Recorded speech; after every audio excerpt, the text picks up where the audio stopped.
Bonjour chers amis, nous sommes heureux de vous retrouver pour l'étude et la lecture de notre Haftara hebdomadaire. Cette semaine nous avons deux parachiotes, la paracha Acharemot et Kedoshim. Vous savez qui, selon les années, peuvent être des fois lus séparément.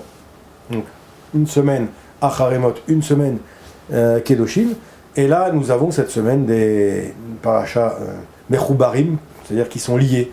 Donc, nous allons lire en même temps la paracha de Acharemot et Kedoshim. Il y a une discussion parmi les poskim, parmi nos sages, pour savoir, lorsqu'il y a deux parachiotes qui sont réunis, quel haftara nous allons lire. Est-ce que nous lisons l'haftara de la première paracha, Acharemot, ou est-ce que nous lisons l'haftara de la deuxième paracha, Kedoshim. Et il y a une discussion, un certain nombre de rabbins qui pensent que c'est d'abord la première haftara, d'autres qui disent que c'est la seconde haftara.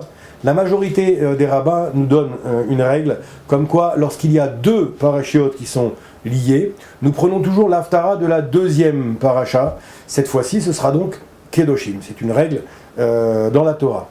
Donc Kedoshim. En principe, ça devrait être comme ça, mais chez nous, vous savez que, bon, Hachem, on fait toujours les choses bien, il y a des exceptions. Et l'haftara de Acharemot Kedoshim fait exception, puisque plus grande partie de nos sages nous disent que normalement, nous aurions dû prendre la haftara de la paracha Kedoshim, donc la deuxième paracha de la semaine, mais en vérité, on nous dit non. On nous dit pour exceptionnellement, nous prenons la haftara de la première paracha, bien que les deux parachutes soient collés. Donc nous allons lire, avec votre permission, la haftara donc de la paracha Acharemot, qui est tirée du prophète Amos.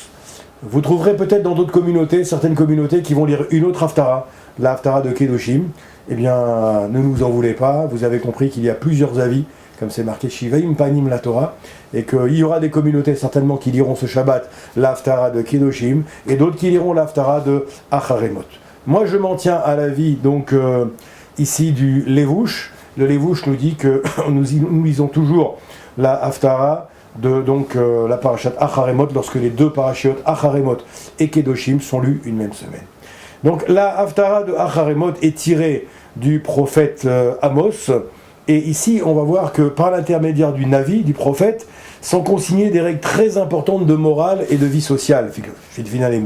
Et en fait, on va voir ici que le prophète, donc Akadosh Borou, par l'intermédiaire de Amos, le prophète, nous rappelle un petit peu quels sont nos devoirs, quelles sont nos obligations, de Kedusha et de Tahara, de sanctification et de pureté de notre existence au quotidien. Et que ce soit au niveau individuel ou au niveau collectif, c'est ce que va nous rappeler le prophète. Dans le même ordre d'idée, le prophète Amos va s'en prendre à ceux qui veulent rejeter toute obéissance à Kadosh Borou, toute obéissance, tout respect de la Torah Kdosha, de la loi divine.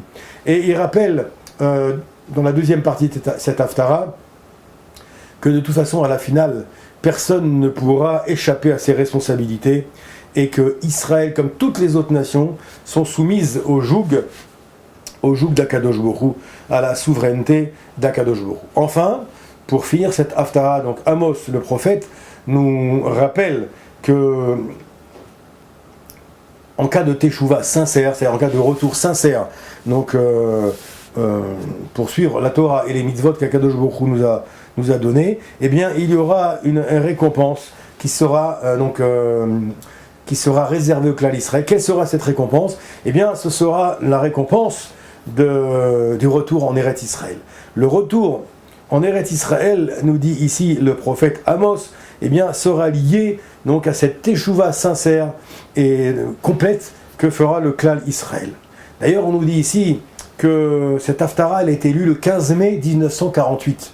Je ne sais pas si ça vous parle, le 15 mai 1948, bien entendu, c'était le jour où a été proclamée l'indépendance de l'État d'Israël, d'accord ? Le fameux Yom Ha'atzmaut, eh bien ça s'est passé le 15 mai 1948. La haftara qui était lue cette semaine-là, eh bien c'était cette haftara de Acharemot, dans lequel nous annonçons que Baruch Hashem, Akadosh Baruch Hu fera revenir le peuple sur sa terre lorsqu'il aura décidé de faire Teshuvah. C'est ce qu'on peut se souhaiter, Bezrat Hashem. Nous avons déjà une grande partie du clan Israël qui habite en Eretz Israël, et on espère maintenant que le reste du clan Israël vienne très bientôt nous rejoindre dans cette vision prophétique de Amos, que nous allons tout de suite lire ensemble. Donc Amos, Perek, Tête, je lis comme à l'accoutumée les deux brachot initiales de la Haftara, et tout de suite après, la lecture de la Haftara. Baruch ata Adonai Eloheinu melech haolam asher bachar b'nviim tovim ורצה בדבריהם הנאמרים באמת. ברוך אתה אדוני הבוחר בתורה ובמשה עבדו ובישראל עמו ובנביאי האמת והצדק.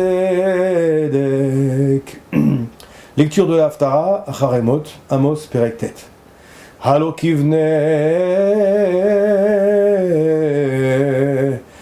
kushim atem li בני ישראל, נאום אדוני, הלא את ישראל העליתי מארץ מצרים, ופלישתים מכפתור, וארם מקיר, הנה עיני אדוני אלוהים בממלכה חטאה, והשמדתי אותה מעל פני האדמה אפס, כי